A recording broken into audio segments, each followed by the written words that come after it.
And hello, everybody. Welcome to the fourth episode of the LA Poker Roundup. It is the week of September 19th, 2023. I am your host, Ty Dobberton, along with my co host, Derek Kwan. What's up, everyone? And we have got a great show for you today. Now, I say it is the show for the week of September 19th, but unfortunately, we are actually recording this a little bit ahead of time because I am off on vacation and I will be gone for another week, unfortunately. So, appreciate you putting up with that and dealing with us not having all the results for the past weekend going on this week. But we will catch up when we are back and I'm back from vacation. So, and if you really can't wait that long, the results from the Commerce Hold'em series should be up on their website by the time you're seeing this from the Commerce main event and from the Mystery Bounty. So just head on over to the Commerce Hold'em series website and there should be a results link underneath all of the structure sheets. Wait for us to come back in a few weeks. Go head on over there and check it out. So, what have we got in store for you today? Well, we are going to be going over the biggest events happening on the weekends for not just this week, but the next week as well, because we will be gone, and we've got some good ones in store for you there. Can you play online in California? What are the best sites that we can play on? And, should you even play online? I mean, I know I don't, so I don't know why anybody would, but some people do, like, Derek. So we'll find out why he Me. likes. We'll find out why he plays online and why maybe I should too. Weird that you don't like to play online. It's weird, Ty. I know everybody. I've definitely been called, accused of being an online kid and an online GTO nerd many times. But I tell you, you're That's wrong. not You're actually not all you. wrong. All right. And also this week for our procedural error, true or false? More chips is better.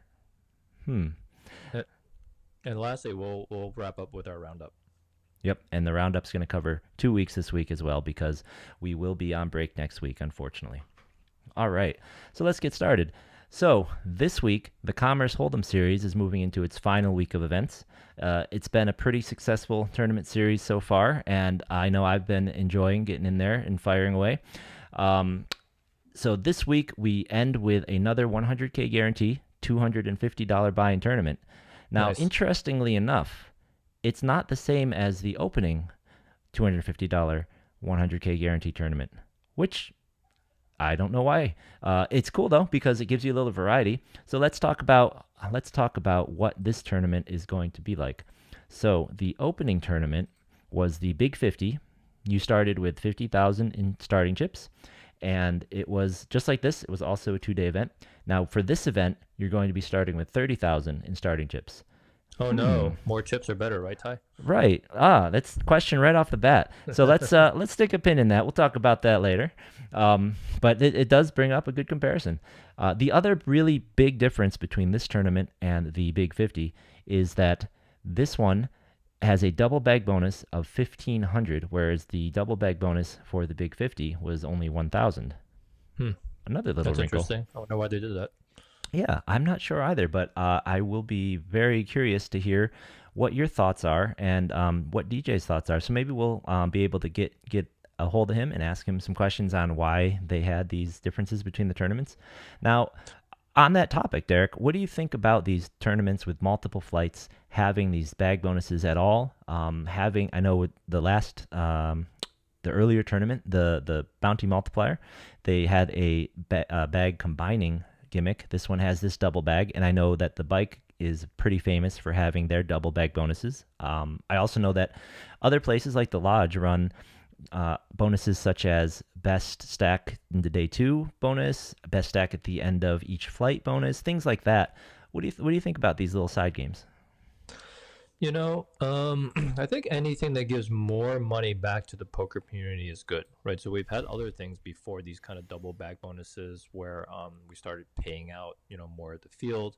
We started flattening a lot of the payout structures, right, to make sure there's not all the money condensed to the top three spots. I think Matt Savage actually, mentioning Matt Savage, I think he was also one of the vanguards that was kind of pushing for this type of thing.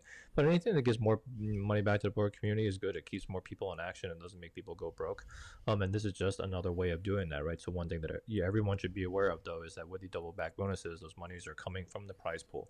So that money has been taken out by the time you get into your day two and day three, so it's not there.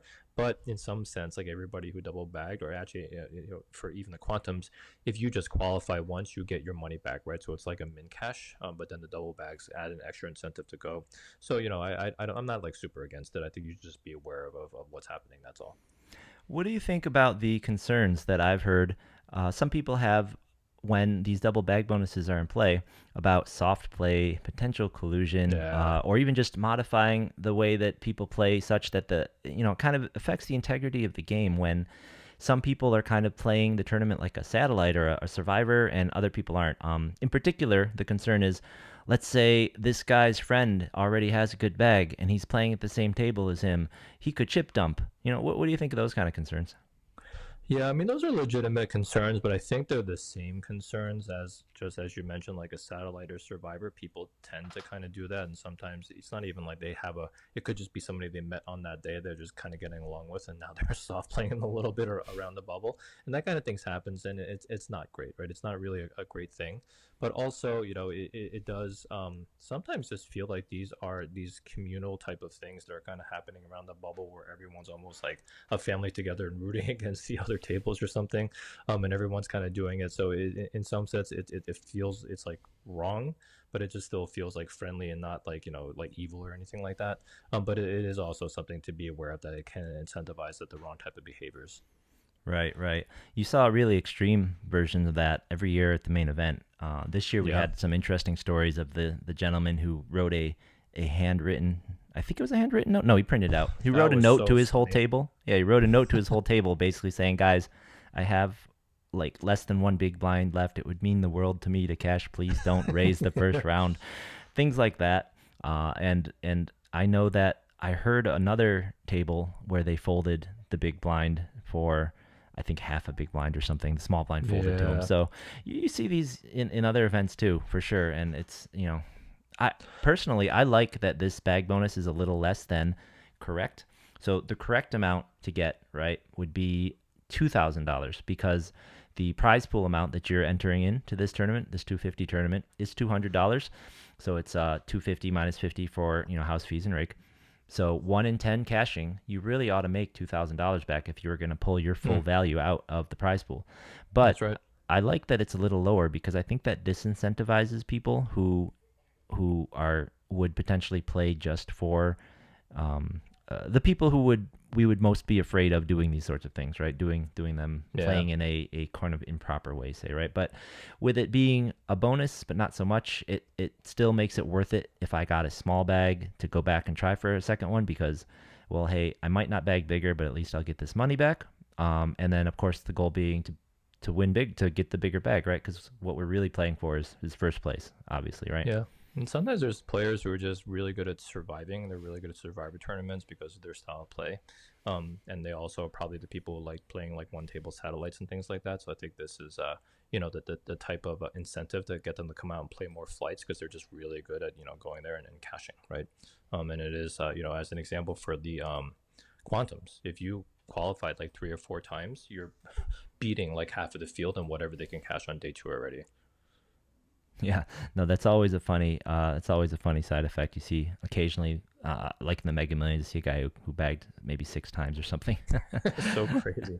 All right, so taking a look at the end of the Commerce Hold'em series, there are a couple other events still on the schedule for that weekend. In case you're unfortunate enough to not bag up for day two, as we mentioned last week, those kind of fun events that were on the schedule before the um, No River tournament and the Run It Twice tournament have been replaced, it seems, with these 8 hours and times up tournament. Those are going on Saturday night and Sunday night, or That's a rather real late shame. afternoon. Yep, absolutely. I was disappointed when I saw those off the schedule as well. At least the Run It Twice one. I kind of want to try that. Yeah. And then on Sunday we have the typical Sunday one day $360 buy-in one day for those who don't make day two here. Now, um, let me go back to this guy.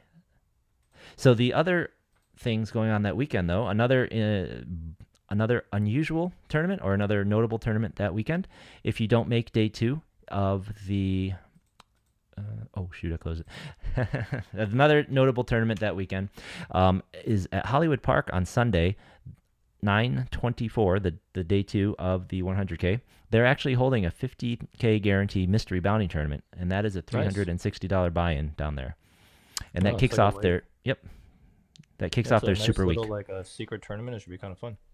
Yeah, absolutely. So if you like mystery bounties more than you should, or more than regular tournaments, and you don't make it the day two of that 100K, definitely recommend checking out the Hollywood Park 50K guarantee on their mystery bounty there. And that does kick off their super week, which is more or less double guarantees on all of their regular tournaments. So that last week of the month, they are holding slightly juiced up tournaments compared to usual. So check that out. Nice. Yeah, get down to Hollywood Park.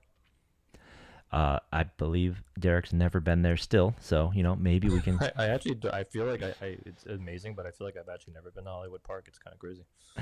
And then it's not bad. It's a good place to play. It's fun, and just don't go during a game. Just don't go when there's a big event happening at SoFi. Yeah. Yeah. And then of course, the following week, the last week of September, we have the Gardens big 200K guarantee. The event we broke a couple weeks ago. They've got it on their website. Check it out. 100. I'm sorry, $1,100 total buy-in. 2 day ones. Day two on Sunday. 200K guarantee. And man, I am pumped for this tournament. I will be returning from Korea on the 28th, and I don't know if I will be going on zero sleep and all caffeine or what, but I will be there. If I fall asleep at the table, please wake me up when it's my big blind. But I am pumped. What about you, Derek?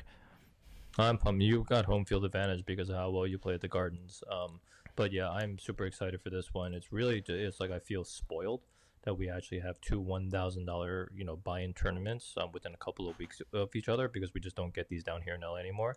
I'm kind of hoping that we have really good turnouts for these because I really want there to be we encourage right a lot of these casinos to start running the higher buy-ins because I do think that there is a market for this. They just kind of vanished off of the LA like ecosystem post COVID, but I do think it's a time we start bringing some of these back. Yeah, absolutely. And I think with the success of those 1 day $400 tournaments at the bike, smashing their 100K guarantees in a single Yeah, day, I yeah, feel like that really shows that the floor is rising for the low buy-ins here. I feel like maybe 5 years ago, 250 was the right number, but yeah, after COVID, after all this inflation, with the big poker boom that seems to be going on, I feel like the the yeah, the market really wants this kind of thing. So yeah. please, if this is your cup of tea, if this is the thing you want to do, or the kind of tournament you want to play, make sure you get out there. I want to blow this thing away. If we can blow this guarantee away and show these casinos we are here for it, I think we're just going to keep getting more and more. Yeah. And these casinos are always going to be running satellites to get into these. So even if you can't afford 1100, make sure you look out for those satellites because these are really fun to play on a day two when you have some pretty good players. You can learn a lot just from playing these, and if you can ship one of these against tough players, right, that's a big feather in your hat. So get out there if you can. Yeah, absolutely. So hopefully we'll see you out there. Now, with that, we're very lucky that they put that on the schedule because there really aren't any series going on that week, and it will be another week before the next big series starts at the bike. So, what is a poker player to do? I think what I might do, Ty, is play poker online. What about you? Play poker online? Are you crazy? I think I'm probably just going to be asleep all week for my trip, but I definitely wouldn't be playing poker online. Are you? Are you? It's a Yeah. bunch of thieves and cheaters on there, man. All right. Well, let's say I You wanted to know, play online, Derek. Where would I well, play? This is California. Everything's illegal here. if you don't want to play online in California, there's a couple of different options for you. So, even before we get there, right, if you were to live in a state like Nevada or New Jersey or a couple of the other states that are now whitelisted by the U.S. government to have online poker, and you have the legitimate poker sites like WSOP and WPT who have compacts with them, you can play on those sites, right? But here, we don't have access to that, unfortunately. I think with the way the California legislation is going, I'm not even sure if we're going to get it in my lifetime, unfortunately. But I really do hope that we get WSOP at some point. Now, those sites, But the though, place, they do have, I believe, subscription versions. Isn't WPT, shoot, is it called yeah, I Global? forgot the name of it. And I Yeah, believe there are subscription versions where you play tournaments yeah, basically that are basically super duper mega satellites into other yeah. things as you go, right? So that is one kind of legal regulated option. I've heard people do play that. Yeah, But and if you want to make money now, Derek, where do I play? it's a little bit too late now, but the WPT for the big event that they have in December for the main, they actually do run satellites on the subscription-based WPT. I really do. They wish they did a better job of promoting some of those things. I feel like nobody knows about them, but you can pay that subscription fee, get like that premium tier, and then you can play satellites into that. So that is another option for you. But if you just want to play like a regular tournament, like where you're just kind of buying in for a certain amount, just like you might do live, the places to play right now are going to be America's Card Room and Global Poker, and also some private games that might exist, over in like Poker Bros or something. But America's Card Room is the one that has the biggest guarantees by far. The problem is though these sites are offshore, so that's something that you should note. They are definitely flying under the radar in terms of regulation. It is there. I mean, they're kind of big enough right now at this point that it's kind of unlikely that you're going to get like super scammed. But you should kind of note that there are players that kind of feel like these sites are a little bit sketchy. But with the lack of options that we have in California, I feel like ACR is probably a perfectly fine place to play. I typically just wait for some of their bigger kind of Venom tournaments to actually go in there, unless there's like this weekend where I'm not playing live poker and I have absolutely nothing else going on. Maybe I might jump in and play a little bit on ACR. But I think mostly I'm kind of waiting for the bigger ones. Yeah, I know for me, the little bit that I did play over COVID, it was either it was on these terrible little apps, and one of the biggest issues I had with trying to play on these apps, or even wanting to play on these apps, was that you had to go through these brokers to get your money in and out, right? So I definitely didn't trust that system. I think I maybe put Mm. $50 on there total. Yeah, like the Poker Bros type of apps. Yeah. Yeah. Yeah. Now, for ACR, do you need to use a broker to get your money in and out of that? No. No? You do need to be able to do crypto like Bitcoin unless you want to pay like exorbitant fees, but mostly I think people use like Bitcoin to get money on and off of there. Okay. There's also, if you know other players, they can transfer you money for cash if you want to. So I think those are usually the two primary ways is crypto and player transfers. Gotcha. Gotcha. Well, that's not going to be a problem for me because I don't think I'll be downloading ACR anytime soon. You know, I have always been a huge gamer, but I do wish I played more online poker back in the original boom, back in 2006, Yeah, those were 7. those were the good times. I played some then. I did play some, but even back then, I didn't really like it. For me, what I love about poker, so the reasons I don't like to play online, number one, the thing I love about poker most is the people. I like being around the Yeah. people. I love driving them nuts, talking all the time. I love seeing what they're up to. I like meeting the new people, seeing what they've done, and I like, I'm a big board gamer. I like touching the chips. I like touching the cards, right? Like this is all. I love this stuff. I mean, people see me out there with Bulbasaur. I like my knickknacks, right?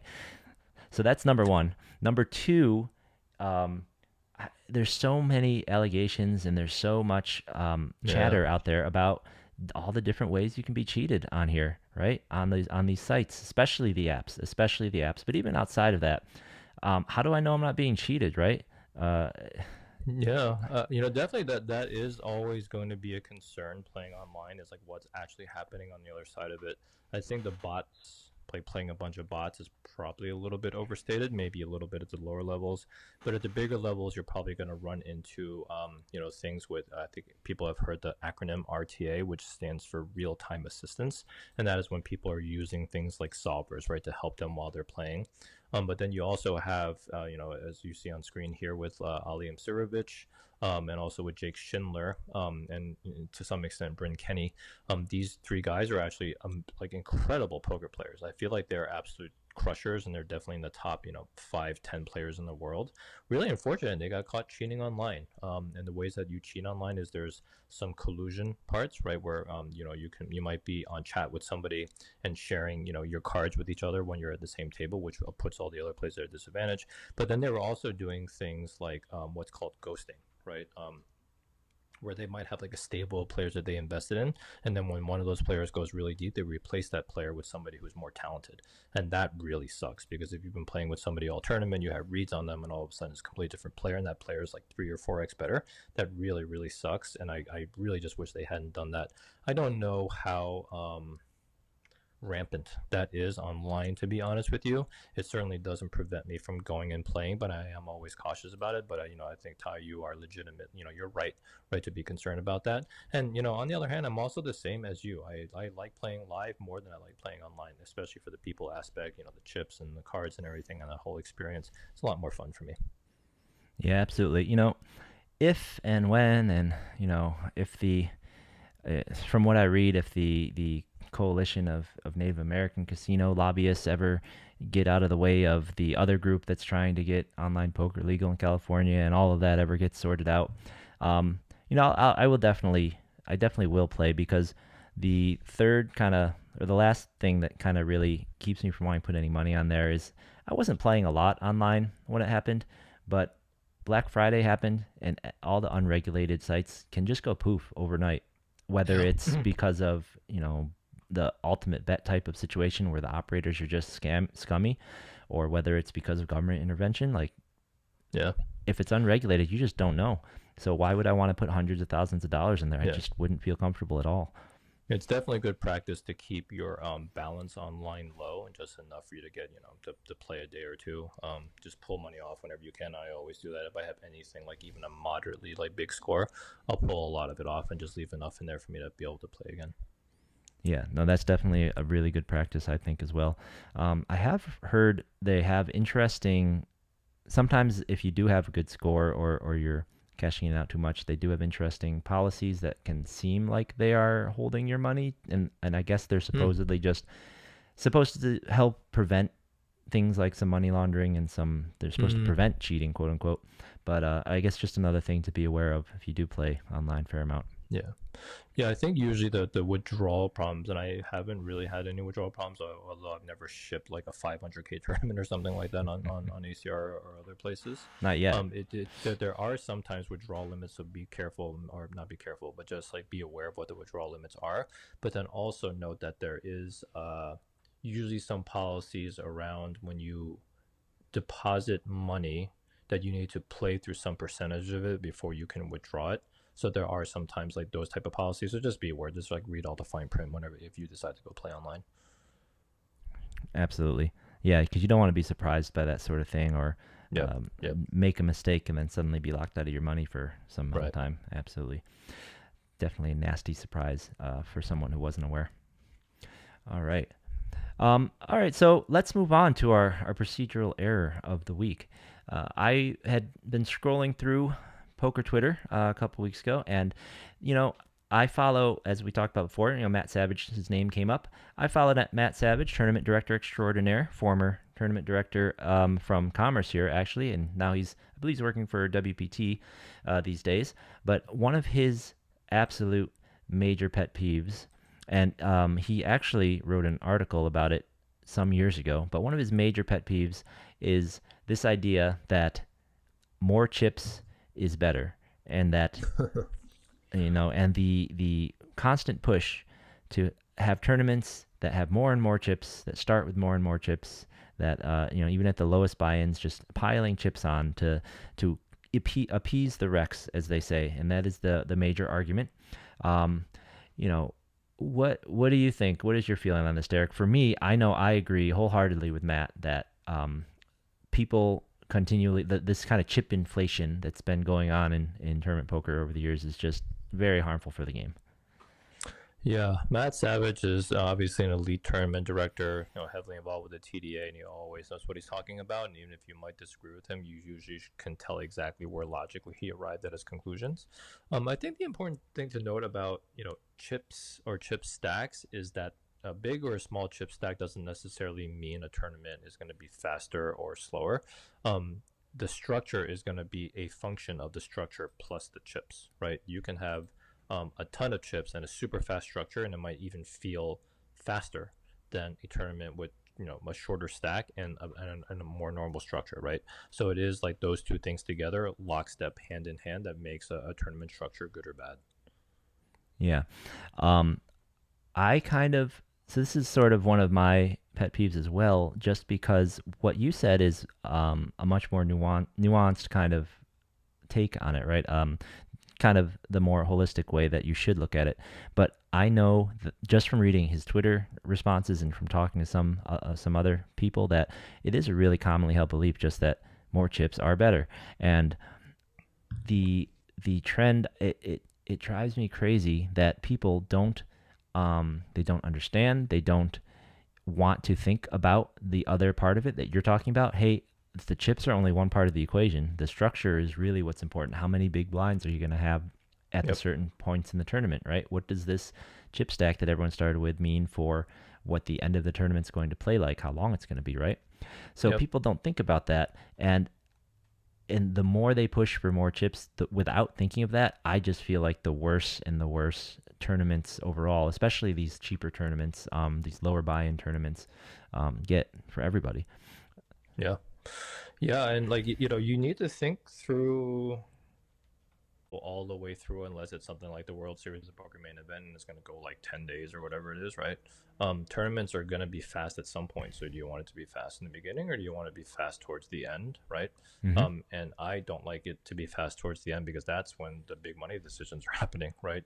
And it just becomes a total crapshoot if everybody's at 15 or 20 big blinds effective. So I am okay, right, with the shorter stacks early, and a faster structure slightly early, just to get more play at the end. Yeah, absolutely. Um, the issue with these, and honestly, I'm not even sure if it's really better for the tournament runners or tournament directors, to be honest, is that with these really big chip stacks, you start with so many big blinds, right? So Yeah. in this big 50, we started at the 100 level. We start with 500 big blinds. It's so just ridiculous. That's insane. 500 big blinds. You don't even buy into your typically nobody buys into a cash game that deep unless you're playing some uncapped home game, right? Right, So right. 500 big blinds. Nobody needs 500 big blinds. You know, Yeah. I don't care who you are. Like nobody needs that many. If you start a tournament with 200 big blinds, that's a deep stack, right? Yeah.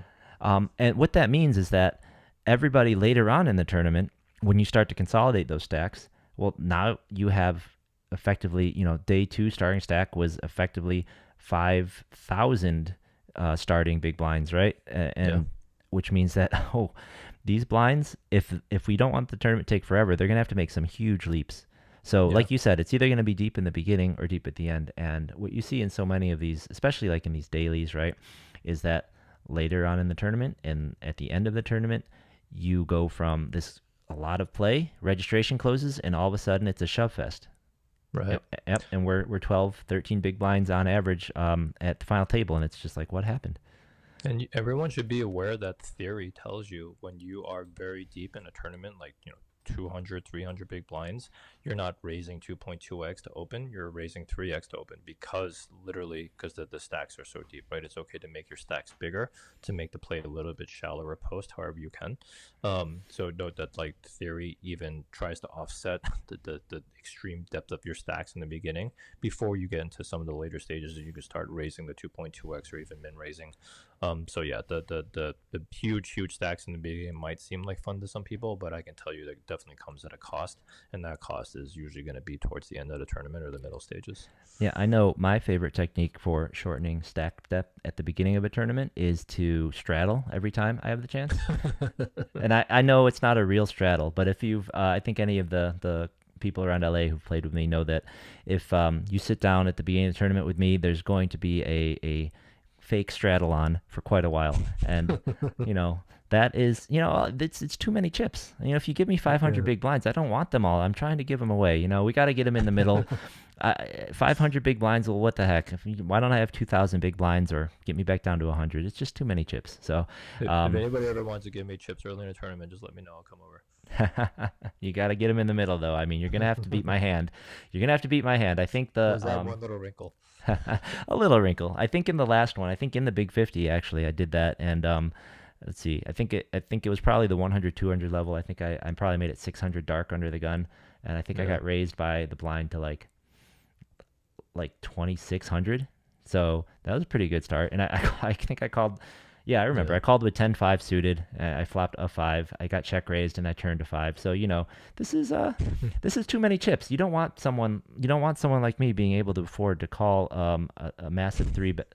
What would that be? Like a 20x 3 bet and then a check raise on the flop with 10-5. I can afford to do that. I have 500 blinds. Don't stop giving all these chips away. It's irresponsible. It's irresponsible.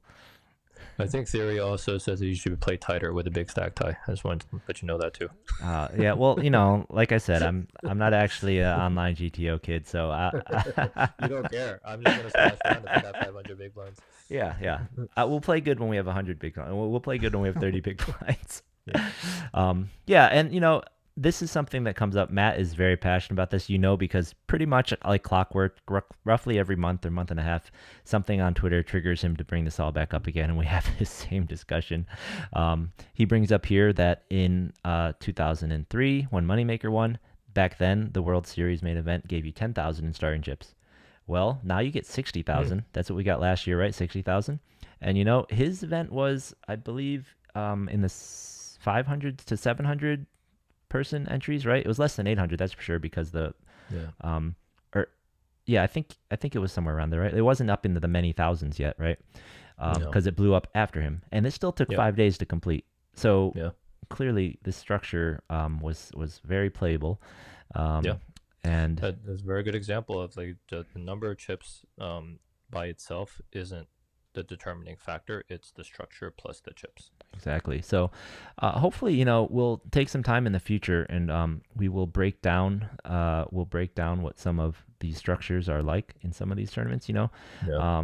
Unfortunately, like I said, I'll be out of town, so we can't take a look at the structure for the Gardens tournament and go in depth with it. But maybe for the Big Poker October coming up at the bike, we'll be able to take one or two of the bigger tournaments and take a look at that. Maybe that's something we can do. Let us know in the comments if that's something you'd like us to do, to talk about. Yeah, definitely let us know if there's other topics you want us to talk about. And I know some of us have, some of you have come up to us in the casinos to tell us too. But definitely let us know in comments. You guys have our Twitter as well, so just hit us up on Twitter. We're both very, very responsive. Yep, absolutely. And I don't know about you, but I have a terrible memory for in-person talking. So, well, at least for the first time. You tell me a few times, I'll remember. But here's another little pet peeve of Matt's we can talk about another time. But another reason people give for wanting all these chips is to have a lot of physical chips. So, I'm a little more on the fence about that one. I like having the chips, but I hate the slowness. I'm not on the fence. I like more chips, and I'm always begging the floor people when they're trying to like bulk down, or when they're trying, or if I am the one that's doing the color up, to leave me like some chips. And it's nice because sometimes I do go around and to other tables to bring me some smaller denominations, so I'm not just sitting there with a short stack. But I do really love just sitting there with a lot of chips. But I understand you about the game slowing down, but it's still fun. It's still Yeah, fun. yeah. Well, so as long as you're not the person who, when you have 3 or 4, you've got 5 stacks of 1K chips and then a bunch of stacks of 5K chips, right? As long as you're not the person who bets 23 and puts out 23 1,000 chips and counts them all out individually or very slowly, then that's fine. I don't That's understand fine. why people do that. Like that, you could just make a bet with like 3 chips and instead Yeah. just take like a stack Well, and push it out. what do you And mean you there's don't? You just said why? Oh, they enjoy handling all the chips. They want the chips. They can touch them all. I don't know. I mean, I like them in my stack, but I don't like using them for bets. I don't know. Yeah. Anyways. Yeah, no, that drives me nuts. We'll have to do an episode where we just talk about. Well, I don't know. That Pet could be peeves. wedangerous because then people will know and they might just do them to us all the time. Just to But tilt us. yeah, exactly. There's a couple things. We'll have to see. If enough people ask us to, maybe we can divulge those secrets. I'm more afraid of letting out a list of what pisses me off at a table than I would be talking about strategy, I think. Yeah, I think that's something that I'm never going to talk about on this show.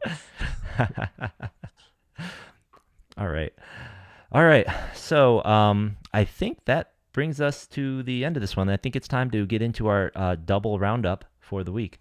So let me pull this guy up. And so here is the roundup for the week of the 22nd through the 24th. So as we stated at the beginning of the show, and we went over that last event of the Commerce Hold'em series, if you can play a multi-day event, if you're free on Sunday, play that one. That's the biggest thing going on this weekend in LA. It's a really fun looking event. 250. They're probably going to destroy that guarantee. If it's anything like the Big 50, and I expect it to be much larger than the Big 50 because they're not competing Hmm. against the Mega Millions this time, right? Oh yeah. So first prize in the Big 50 was almost 30 grand. So I wouldn't be surprised if first prize in this one gets up to, say, 40 grand, right? So definitely play that event if you can handle a multi-day. If you can't do a multi-day tournament, or if you unfortunately don't day two, there is the 1 day on Sunday, the 360 buy-in at Commerce. And also, if you would prefer a mystery bounty, there's that mystery bounty at Hollywood Park on that Sunday, the 24th as well. So that's kind of what I would recommend this weekend. If you can't play a multi-day and you want to play a 1 day tournament, this Saturday, the 1 day at Hollywood Park, I'm sorry, the 1 day at the Gardens is always a great one. Saturday 1 days at the Gardens are always a good event. So for next week, the week of the 29th through October 1st, the only event in town in my mind is going to be that Gardens $1,100 buy-in, 200K guarantee. Yeah. Now that is a little expensive. So like Derek said, keep an eye out, see if there's some satellites so that you can afford to get to and play in those. And if that is a little out of your price range and you're looking for something a little lower, the Commerce Dailies will be returning starting on the 25th, right after the series ends. So they will have their regular dailies that Saturday and Sunday. Also, Lucky Lady has a 10K guarantee on Saturdays. And I just found this out. Apparently, it's been for the last month, but apparently, Hustler no longer has tournaments. According to their website, all of their tournaments are now at Lucky Lady. So the Lucky Lady schedule, here is their website, and the Lucky Lady daily tournament schedule is here. So these may be a bit adjusted and maybe combined with some stuff from Hustler. You may want to come and take a look at this website yourself, but here at Saturday, their Saturday dailies at 10K guarantee, $150 buy-in. Their Sunday tournaments are 5K guarantee, so $120 buy-in. So those are options as well. Yeah, a lot of fun events around town. Yeah, I think I've only played 2 tournaments at Hustler and 1 at Lucky Lady. The Lucky Lady tournaments are held in a really nice room. The back room, kind of their private-ish card room. It's decorated much nicer. It's pretty comfy. And, I can't say that I'm particularly upset that Hustler's not going to have tournaments anymore. Their tournament area was really not comfortable when they ran a larger event. They would put some tables upstairs by the bar, and they really didn't seem like they were doing anything to really accommodate the tournament players that were just jammed in wherever we could fit. And also, I still kind of have a bad taste in my mouth from last year, I believe it was, when they tried to run that Quantum, and they, after 2 days of day ones, they just sort of rug pulled and quit on it. They removed really? the guarantee. I don't remember that. Yeah, I think it was last year. It may have been a year and a half ago now. They had a Quantum with a big guarantee. I think it was going on at the same time of maybe one of the bike tournaments. And after just a couple day ones, it was supposed to be a big, 10-day or 10 flight day one Quantum type event. And after three day ones, they just kind of canceled it. They said the guarantee's off, tournament's off. Anyone who's bagged up and playing for day 2 will have day 2 with the current prize pool. I do remember that. Yeah, we'll have day 2 with the current prize pool. Yeah. And that was pretty brutal. That was a really awful PR move in my mind. Really unscrupulous to do that. Yeah, it really tarnishes the word guarantee. And that was during the time when a lot of casinos in Vegas too were kind of reneging on their guarantees. So, I'm still I wasn't playing in that event. I think I was playing in the events that were competing with it. But that, that's just not right. That's just not right. There's some other stuff about that event and tournaments at Hustler in general, but I think they've just decided to focus on cash and not dabble into that. Maybe they're looking for a tournament director. Who knows? Maybe they don't have one after that event.